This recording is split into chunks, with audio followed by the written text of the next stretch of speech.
अरे और कितनी बार समझाऊंगा? सारे पैसे बैंक में नहीं जाने हैं, 20% पैसा बैंक में और बाकी का घर भेजना है, समझा? एक काम कर, तू इधर ही आ जा। मैंने 2 बंडल बना दिए हैं, सुबह बैंक में डाल दूंगा।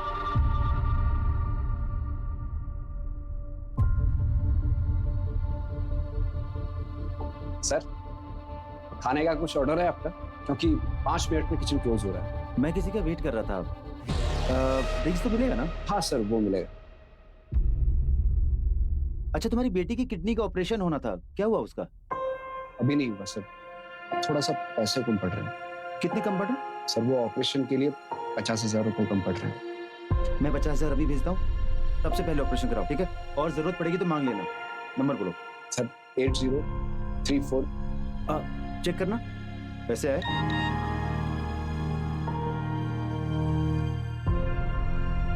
Thank you sir. अरे बस बस बस, ठीक है चलो।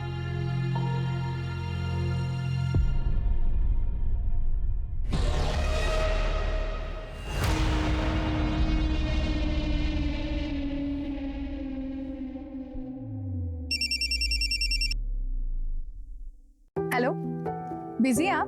नहीं, एकदम ठीक हूँ। बार में बैठ के दारू पी रहा हूँ। चिढ़ क्यों रहे हैं? अरे रूपाली, मैं चिढ़ नहीं रहा हूँ, सच कह रहा हूँ। जिससे मिलने आया था वो अभी तक आया नहीं। ओह, अच्छा, निशा आपसे बात करना चाहती है। अरे आके बात करता हूँ ना, मर थोड़ी रहा हूँ। अरे ऐसा क्यों करते हैं आप? देखिए, हमेशा मजाक अच्छा नहीं लगता। सॉरी बाबा, सॉरी। चलो निशा को फोन दो। हेलो पापा, आप कब घर आओगे? मुझे स्टोरी सुनना है। बेटा, आपको मम्मा स्टोरी सुनाएंगी, ठीक है? पापा को आने में देरी हो जाएगी, आप खाना खा के सो जाइए। ठीक है, निशा लव्स यू। पापा लव्स यू टू बेटा। Good night.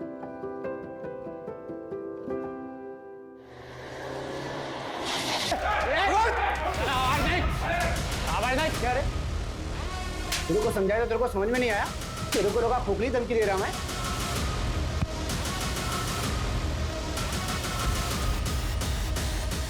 पहचाना मेरे को? शेखर नागरे। फोन किया तो समझ में नहीं आया ना? हाँ? किधर किधर किधर किधर भाग रहा? पैसे की थैली निकाल, पैसे की थैली निकाल, चल थैली निकाल, जल्दी जल्दी जल्दी। दूसरी थैली भी निकाल, दूसरी थैली भी निकाल, जल्दी निकाल।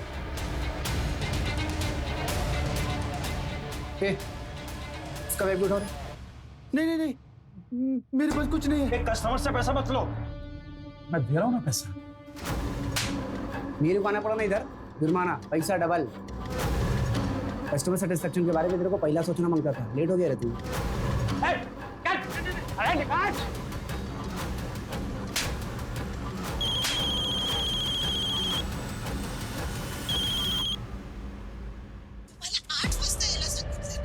साढ़े 11 बज गए हैं, अब अभी तक नहीं आए, कहाँ रह गए? डॉक्टर ने बोला है ना, वक्त पे दवाई खाने के लिए, आप जल्दी आइए। बोल भी नहीं रहे। मैं आ रहा हूँ। नहीं आई फिर से। हेलो हेलो,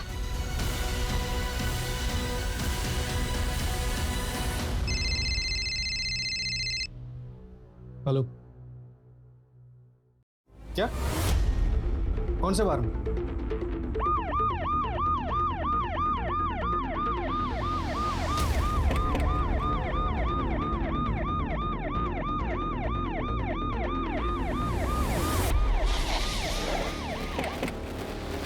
सर, मैंने फोन किया था। सर, मैं दारू लेने आया था तो अंदर चिकन चिल्लाने की आवाज आ रही थी, जैसे कोई किसको जान से मैं कोशिश कर रहा है। क्या? तुम यही रुको, चलो सर आओ।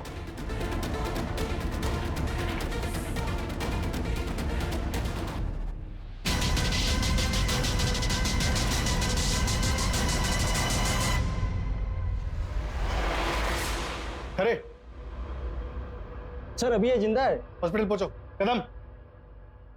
और सर, ये सारी तबाही इन्होंने की?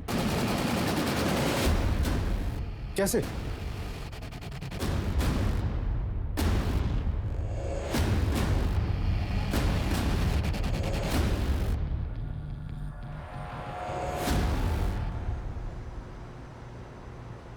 ओहो, फोन में बैटरी नहीं है।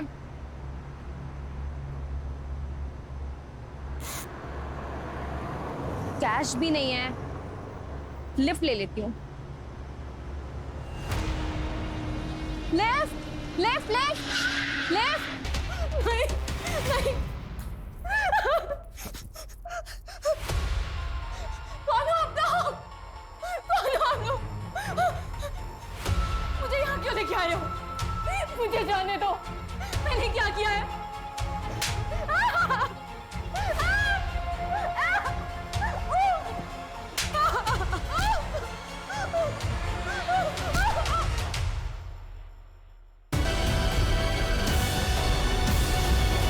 सर, श्रीकांत जोशी नाम है, इसके अलावा और कुछ नहीं बोल रहा। हमने मरहम पट्टी करवा दी। मर्डर वेपन वो चाकू ही है जो हमने मतलब ओपन एंड शट केस है सर। सर कहाँ है मेरे पति? किसने मारा है उन्हें?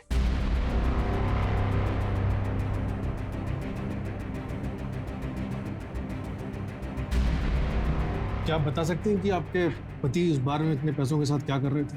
सर, वो किसी से बिजनेस इन्वेस्टमेंट के लिए मीटिंग करने गए थे, पर किसने मारा है उन्हें? और आप लोग पकड़ क्यों नहीं रहे उन्हें?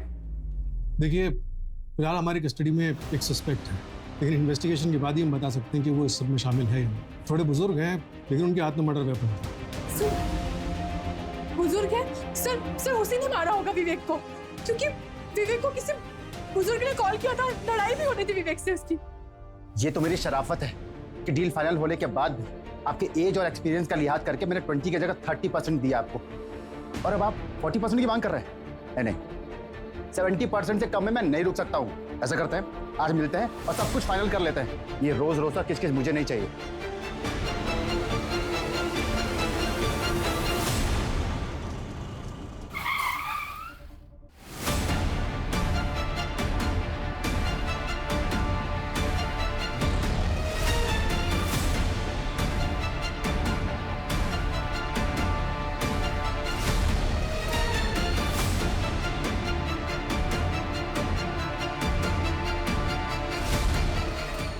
फिलहाल सर्कमस्टेंशियल एविडेंस तो श्रीकांत जोशी के खिलाफ है। मर्डर वेपन पे उंगलियों के निशान भी है, और अब तो विक्टिम की वाइफ भी डायरेक्ट एलिगेशन लगा रही है। ठीक है, मजिस्ट्रेट कोर्ट में पेशी करो और पुलिस कस्टडी के लिए रिक्वेस्ट करो। सर साहब,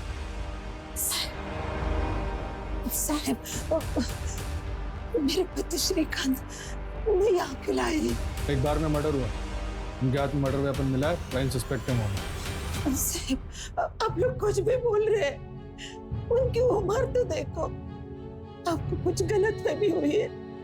वो किसी को मार नहीं सकते, किसी को बुरा नहीं जा सकते।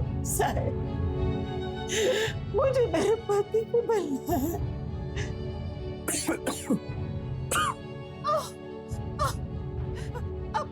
अब ठीक तो है।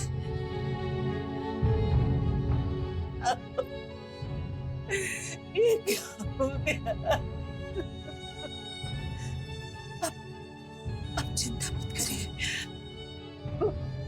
मैं हूं ना। मैं अभी इस वकील के पास जाती हूँ।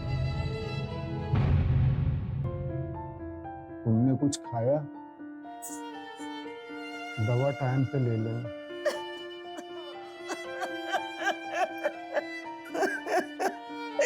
ये क्या हो गया? क्या हुआ था कल रात? किसने किया ये सब? श्रीकांत जोशी ने? कौन श्रीकांत जोशी? ये सब तो उसने किया है, वो शेखर, गैंगस्टर शेखर नागरे। 3 दिन पहले धमकी भरा फोन किया था उसने। बहुत नसीब वाला है रे तू। तेरी बाइक को अभी भी एकदम पटाखा लगती है। और वो तेरी छोकरी इधर एफसी रोड में पड़ती है ना, एकदम फुलझड़ी लगती है। देखो, मेरी फैमिली को बीच में मत लाओ। साफ साफ बोलो क्या चाहिए। बहुत समझदार है तू, सीधा मुद्दे पे आया। रोकड़ा चाहिए मेरे को रोकड़ा दे। तेरी फुलझड़ी और तेरी पटाखा दोनों सेफ रहेंगे। मेरा प्रोटेक्शन मिलेगा दोनों को। कितना? 2 बेटे। 2 पेटी? अबे एड़े, 2 बेटी मतलब तुम 3 लोग हैं ना, तो 2 2 2 6 हुआ। अबे लोड मत ले तू, राउंड फिगर 5 कर दे। चल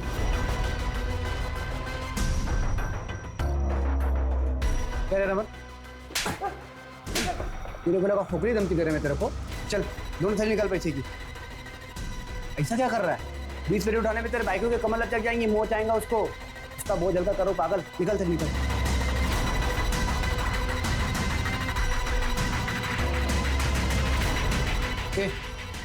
उसका बैग उठाओ।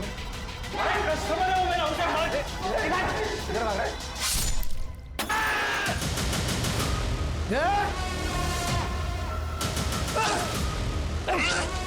मत मारो भैया, उसे मत मारो भैया, भैया उसे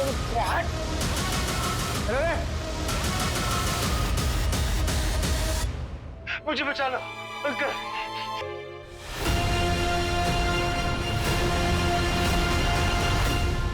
उसने 20 लाख मांगे और तुम्हारे पास 20 लाख ही थे। हाँ। इतनी करेक्ट इन्फॉर्मेशन तो बिना इनसाइडर जॉब के पॉसिबल नहीं है। क्या लगता है तुम्हारा कोई स्टाफ वाला इन्वॉल्व है इस सब में? नहीं, मुझे ऐसे नहीं लगता सर।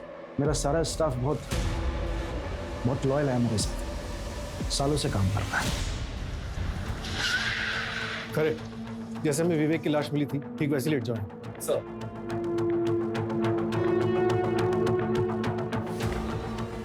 यहाँ पे हमें रमन शेट्टी मिला था, इधर बैठ जाओ।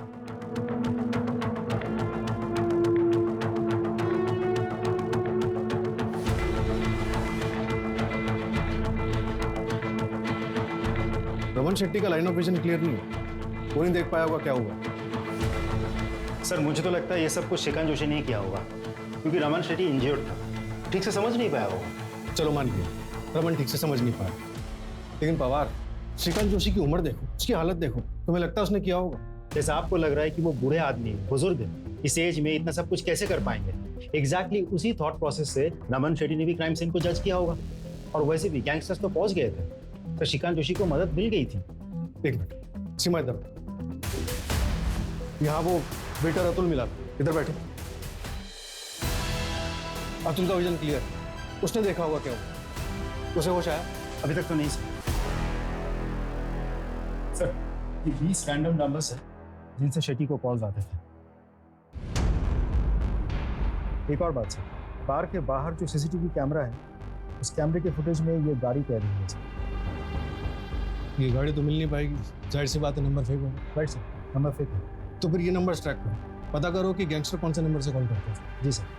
तो सर श्रीकांत जोशी का क्या करना है? रमन शेट्टी का कहना है कि गैंगस्टर्स आए थे, और विक्टिम की वाइफ का भी कहना सही है कि आखिर विवेक को ही जान से क्यों मिला, वो भी मल्टीपल स्टाइल। रूपाली का कहना है कि विवेक का किसी बुजुर्ग आदमी के साथ झगड़ा हुआ, कहीं कुछ फिट नहीं बैठ रहा। खैर, FIR हुई है तो प्रोसीजर फॉलो करते हैं सब। शुरुआत करते हैं इन नंबर से और गाड़ी को ट्रैक करने से। और बवार, वो श्रीकांत जोशी को चाय वानी पूछते रहना सर।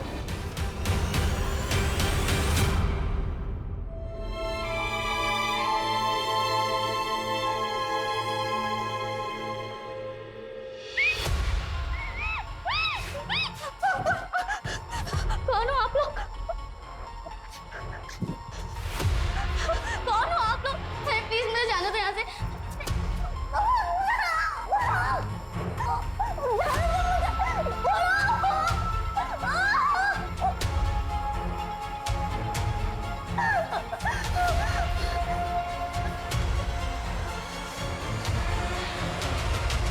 तुमको ढूंढने नहीं आया? कोई नहीं। मेरे मम्मी पापा जरूर आएंगे, मेरे मम्मी पापा जरूर आएंगे। देखना, ऐसे क्या देख रहे हो? मेरे मम्मी पापा जरूर आएंगे, और वो जब आएंगे ना तो तुम भी यहाँ से बाहर जा सकती हो। मेरे मम्मी पापा जरूर आएंगे।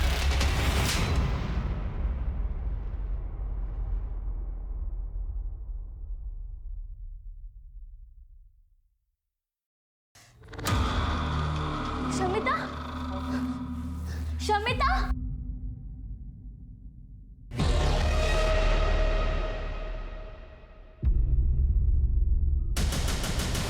क्या किया तुम लोगों ने शमिता के साथ? सच सच बताना, क्या किया तुम लोगों ने शमिता के साथ? जो शमिता के साथ किया है वही तेरे साथ होगा। हाथ पकड़ इसके।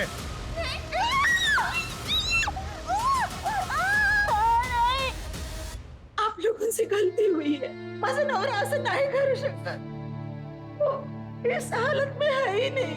देखिए प्रभा जी, हमने आपको कल भी समझाया था।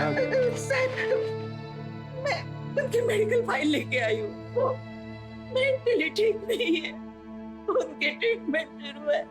साहब, वो खुद दवाई पे जिंदा है तो दूसरे को कैसे मार सकते हैं? वो बहुत कमजोर है, खड़े खड़े गिर जाते हैं और हड्डियां टूट जाती है। वो एक चिट्ठी को नहीं मार सकते हैं, तो इंसान को कैसे मार सकते हैं? देख लीजिए ना, उनकी फाइल देख लीजिए।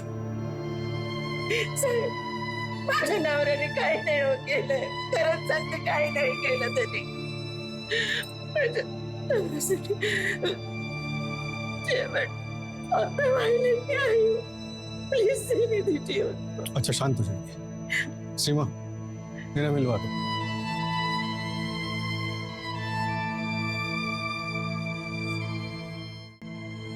आप भी कहिए ना, आप भी कहिए।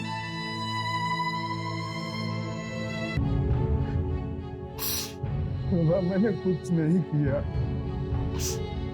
मेरी किस्मत ही खराब थी कि मैं वहां गया। अब मत रोइए, अब मत रोइए, अब मत रोइए, मत रोइए। जानती हूँ आपने कुछ नहीं किया। आपको दवाई भी तो लेनी है, कल रात को भी आपने दवाई नहीं खाई। ये लीजिए,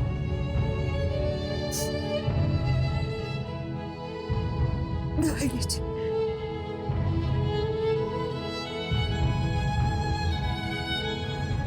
जी ओके, थैंक यू सर। वो जो वेटर अतुल है, उसे होश आ गया है, डिस्चार्ज कर दिया गया है। रमन शेट्टी को अपने लोगों पे बहुत भरोसा है, लेकिन पैसों के लिए बेटा भी आपका खून कर सकता है। सर किचन क्लोज हो चुका था, एक और वेटर था, वो भी चला गया था। सर मैं अतुल का बैकग्राउंड निकालता हूँ।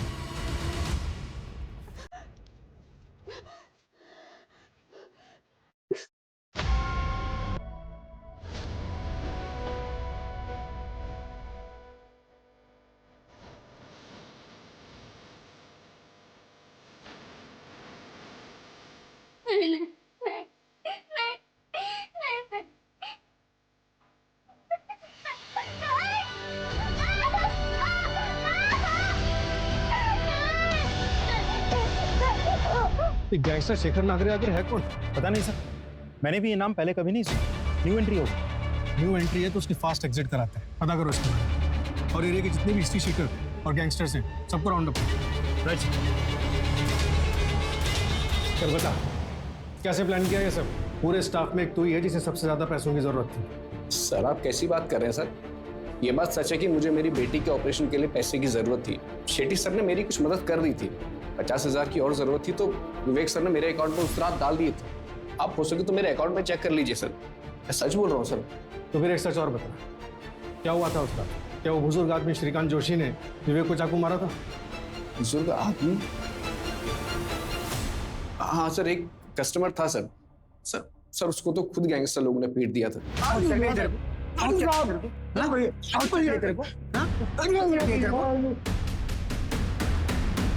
ये इंसाफ नहीं है सर। सर श्रीकांत जोशी ही खूनी है। उसने 7 साल के बच्चे के निर्दोष बाप को मारा है और आप लोग उसकी उम्र का लिहाज कर रहे हैं। देखिए रूपाली जी, हम किसी को फांसी पर नहीं चढ़ा सकते, वो काम कोर्ट का।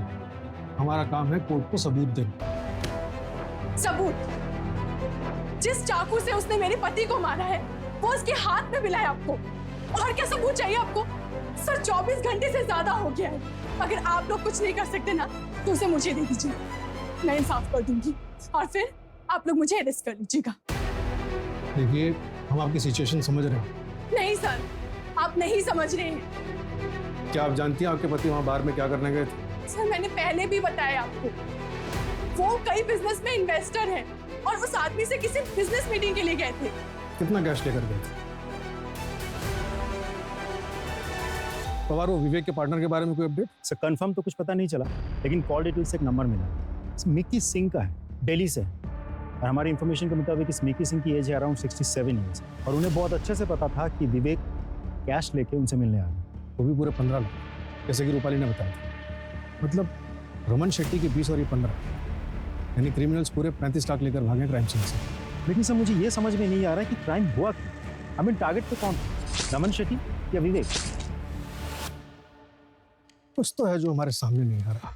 रमन शेट्टी और उसके आदमी ने बताया था कि श्रीकांत ने बचाने की कोशिश की थी, मारने की नहीं। मैं निकालता हूँ। और अगर ये सच है तो हमारी जिम्मेदारी और बढ़ जाती है, क्योंकि भले ही 100 गुनहगार बच्चे, लेकिन एक बेगुनाह को सजा नहीं मिलनी चाहिए और विवेक को भी इंसाफ मिलना चाहिए। पापा, आप इधर क्यों सोए हो? चलो ना मुझे स्टोरी सुनाने। पापा, उठो ना। पापा, चलो ना मुझे स्टोरी सुनाने। पापा, पापा, पापा, मम्मी देखो ना, पापा ने उठ मम्मी पापा, मैं वापस आ रही हूँ। मम्मी पापा, आप लोग मेरा इंतजार करना, मैं वापस आ रही हूँ। मम्मी पापा, मरना है तो मैं ऐसे नहीं मरूंगी, मैं यहाँ नहीं मरूंगी। मम्मी पापा, आपकी बेटी हार नहीं मानेगी, आपकी बेटी आएगी वापस, आपकी बेटी वापस आएगी। मम्मी पापा, कोई है? मेरी मदद करो, कोई है?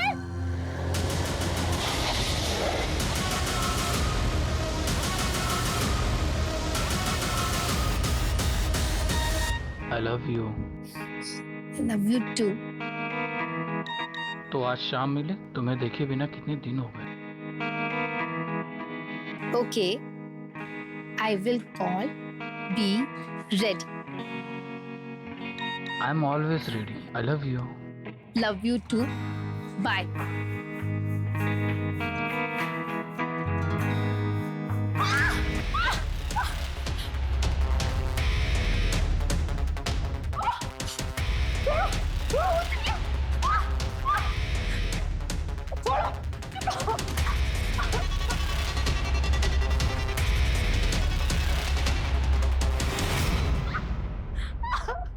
जल्दी से नहीं हो।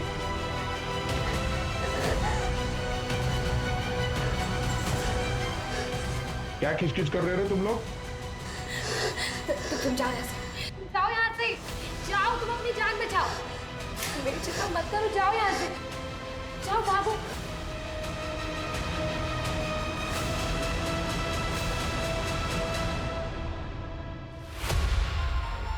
वो कहाँ गई दूसरी लड़की? बोल, दूसरी लड़की कहाँ गई? मुझे नहीं पता भाई, लगता है यहाँ से भाग गई। ढूंढ उसको, जा ढूंढ।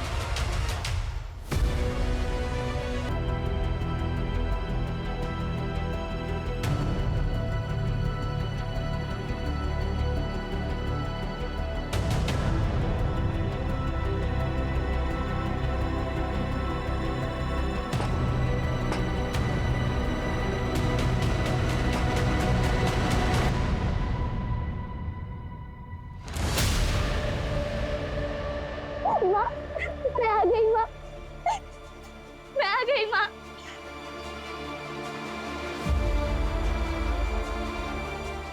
पापा, मैं आ गई पापा। माँ, माँ, मैंने आप लोगों को कितना मिस किया। मुझे तो लगा ही कि मैं आपसे दोबारा कभी मिल पाऊंगी। नैना, कहाँ थी तू इतने दिन? तुझे पता है मोहल्ले में सब लोग तेरे बारे में क्या कहते थे? क्या? यही कि तू धंधा। छी, मुझे बोलते हुए भी शर्म आती है।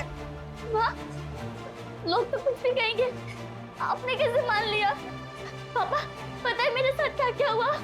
मेरा किडनैप हुआ और पापा, मैं बहुत मुश्किल से बच के भागी हूँ वहाँ से। वो लोग बहुत खतरनाक थे पापा, सच में। इतने खतरनाक थे वो लोग, तू जिंदा कैसे बच के आ गई? अरे वही मर जाती तो बेहतर होता। पापा, वो क्या बोल रहे हैं माँ? अपने भाई बहनों के बारे में भी नहीं सोचा? क्या वो दिखाएंगे दुनिया को?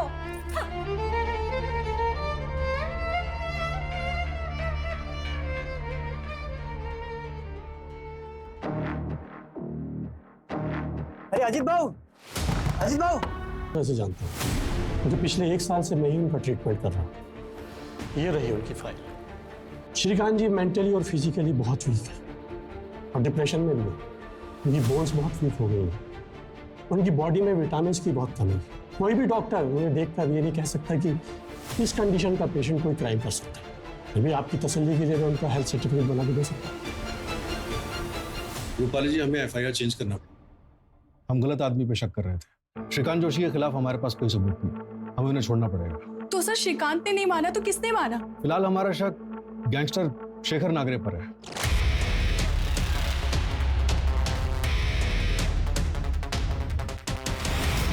और वो ओल्ड मैन जिससे मेरे पति बिजनेस के लिए मिलने गए थे? वो कोई मिक्की सिंह है, दिल्ली का रहने वाला है। हमने दिल्ली पुलिस से कांटेक्ट किया उसको ट्रैक करने के लिए। मतलब मेरे पति को किसने मारा है इसका सीधा जवाब आपके पास नहीं है? सर 29 साल की उम्र में मैं विधवा हो गई हूँ। मेरी 7 साल की बच्ची के सर पर से पिता का साया उठ गया है और आप लोग हैं कि इंसाफ नहीं दिला पा रहे मुझे। देखिए रूपाली जी, हम इन्वेस्टिगेट कर रहे हैं। हमने विवेक के बारे में भी पता किया और हमें ऐसा कुछ भी नहीं मिला जिससे ये लगे कि उसे टारगेट क्यों किया गया। ठीक है सर, मैं आपसे फिर से पूछती हूँ, आप जवाब दीजिए। सिर्फ मेरे पति क्यों मारे गए? और उन पर एक बार नहीं 7 बार वार हुआ है। क्यों? कोई जवाब है आपके पास? साइन करिए।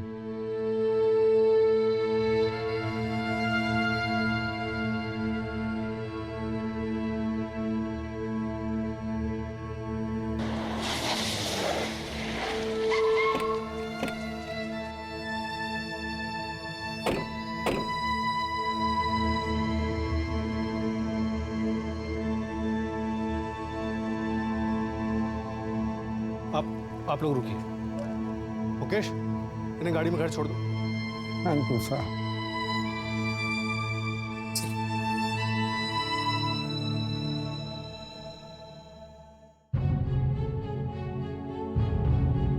मुझे बचा लो अंकल, मेरी बीवी है, मेरी बेटी है।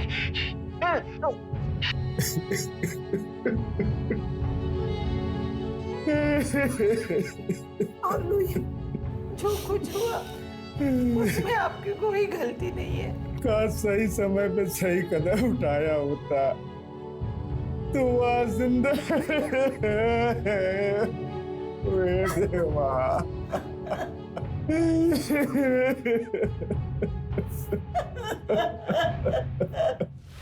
नमस्कार साहब। कौन बोल रहा है? बस क्या साहब, जिसको तुम ढूंढ रहे हो सामने से फोन किया तो पहचानते नहीं क्या? शेखर नागरे। हाँ, तो अभी एक मुद्दे की बात सुनो साहब। मेरा पीछा करना बंद कर दो, मैं तुम्हारे हाथ नहीं आने का। और अगर तुमको पकड़ना ही है ना तो शेट्टी के पीछे जाओ। 1 नंबर 2 नंबर बहुत पैसे उसके पास। और रहा सवाल उस विवेक का, तो उसके बारे में अफसोस करना बंद करो। कोई दूध का धुला नहीं था वो। क्या मतलब? साफ साफ बोल। साफ साफ तो बोल रहा हूँ साहब। चलो ठीक है, और साफ साफ बोलता मैं तुम्हारे। क्या है ना, मेरा पीछा करना बंद कर दो। मैं तो वैसे भी देश के बाहर जा रहा हूँ। मैं तो देश के बाहर चला जाऊँगा, लेकिन तो अपनी फैमिली के बारे में सोच, वो तो इधर ही रहने वाले ना। ए शेखर, क्या जो कुछ भी नाम है तेरा, मरना है तेरे को? डर नहीं लगता? हाँ, तेरी फैमिली की तरफ आंख उठा के भी देखा ना तो उधर ही ठोक डालूंगा तुझे। तेरी लाश भी नहीं मिलेगी तेरी फैमिली को। अपना यूएसपी तो यही है ना साहब, अपने कोई फैमिली नहीं है। और वैसे भी फैमिली ना कमजोरी होती है, पर तुम अपनी फैमिली के बारे में सोचना। हाँ, सब पता नहीं दिलेर है या बेवकूफ। बेवकूफ है। दिलेर होता तो हमारी जगह पर होता। नंबर ट्रैक पे डालो उसको। सर,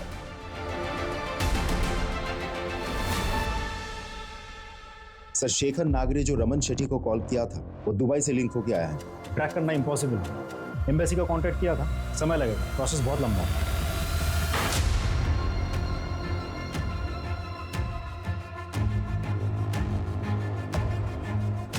कदम सर, ये विवेक आप्टे मर्डर केस की फाइल है। इसे बाकी के कोल्ड केसेस के फाइल के साथ रख दो। Cold case? हाँ, क्या कर सकते हैं जब तक गैंगस्टर शेखर नागरे पकड़ा नहीं जाता। Sir,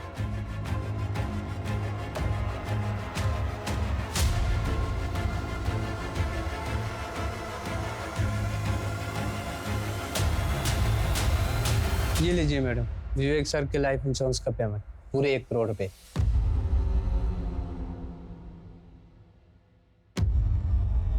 thank you. Welcome.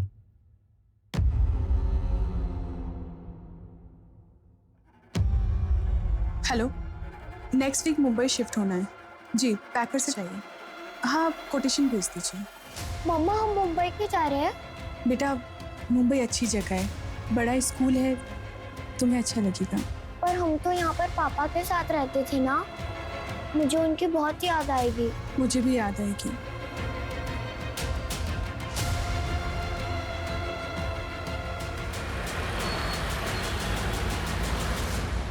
Sir, 6 महीने पहले विवेक अपने मर्डर केस याद है आपको, जो रमन शेट्टी बार एंड रेस्टोरेंट में हुआ था? कैसे बोल सकता हूँ? मेरे करियर का इकलौता अनसॉल्व कैसे हुआ? लेकिन सर वो दूसरे शहर में शिफ्ट हो गए, जहाँ से एग्जैक्टली वो बिलोंग करते थे। कौन सा शहर?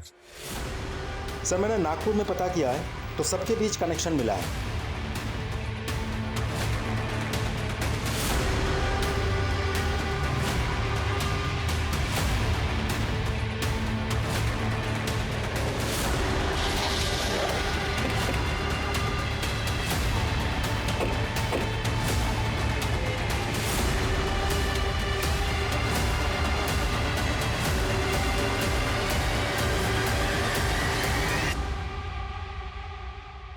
सर इन लोग को वापस से नागपुर में देखकर बहुत खुशी हुई, और ये लोग बहुत हिम्मत वाले हैं। इन लोग की जगह और कोई फैमिली होता और उनके साथ में ऐसा हादसा हुआ रहता ना, तो मुंह छुपा के भाग जाते।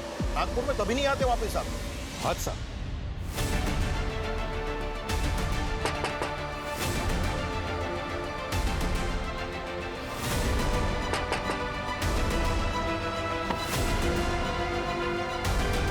तुम्हें आपटे का मर्डर तुमने प्लान किया था?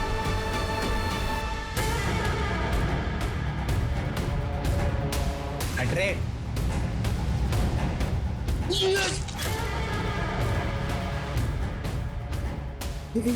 अतुल को भी मार।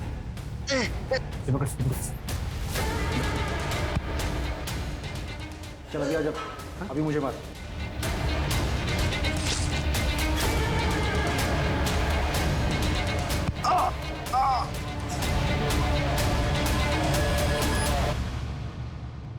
मेरी बीवी है, मेरी बेटी है। बार का ओनर रमन शेट्टी तुम्हारा पुराना दोस्त, वो भी नागपुर का। बार का वेटर अतुल जोशी तुम्हारा भतीजा है। दोनों हमारी हिरासत में। और विवेक को जो इंटरनेट कॉल किया गया था वो आपने किया था। ठीक है, आज रात में मिलते हैं शेट्टी बार में पैसों के साथ।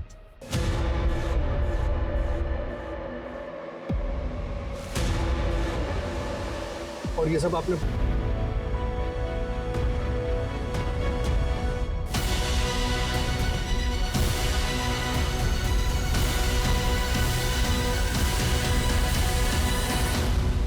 पापा, विवेक ने मुझे धोखा दिया। पहले उसने मेरे साथ गलत काम किया। क्या गलत काम किया बेटा?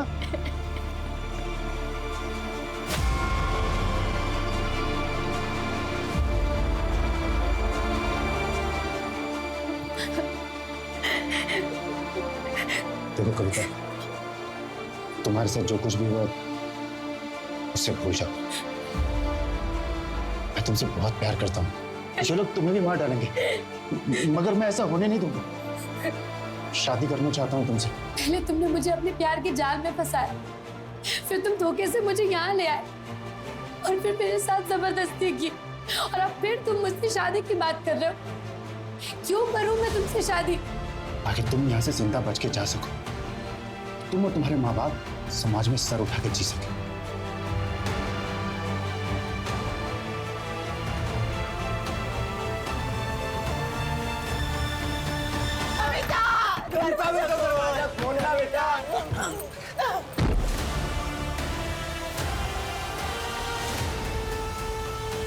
रमन शेट्टी मेरा दोस्त है, उसने मेरा साथ दिया क्योंकि कविता को वो अपनी बेटी मानता था। और वो गैंगस्टर शेखर नागरे, वो कौन है? उसका असली नाम तरुण है, मेरे ही मोहल्ले में रहता है, मेरा पड़ोसी है। कविता उसको राखी बांधती थी। जब सभी लोगों को कविता के बारे में मालूम हुआ तो सबने हमारा साथ दिया। 2 महीने पहले मैं विवेक की बीवी से मिला और मैंने विवेक के बारे में सब कुछ सच बता दिया। साहब, विवेक को ढूंढने में और प्लान करने में पूरे 2 साल लगे। मुझे बचा लो अंकल, मेरी बीवी है, मेरी बेटी है। मेरी भी बेटी थी, कविता जोशी नाम था उसका। मैं बाप हूँ उसका बाप। उस रात विवेक ने अपनी बेटी की बात की तो मैं खुद को रोक नहीं पाया और मैं चाकू से विवेक को तब तक मारता रहा साहब, तब तक मारता रहा जब तक मैं थक नहीं गया। क्या मिला आपको ये सब कुछ करके? मैंने अपनी कविता को इन्हें हाथों से फूल जैसे पाला है साहब। कोई भी आएगा और हमारी बेटी से खेल के चला जाएगा। नहीं साहब, मुझे गिरफ्तार कर लीजिए साहब। प्रभा, हमारी बेटी कविता को इंसाफ मिल गया।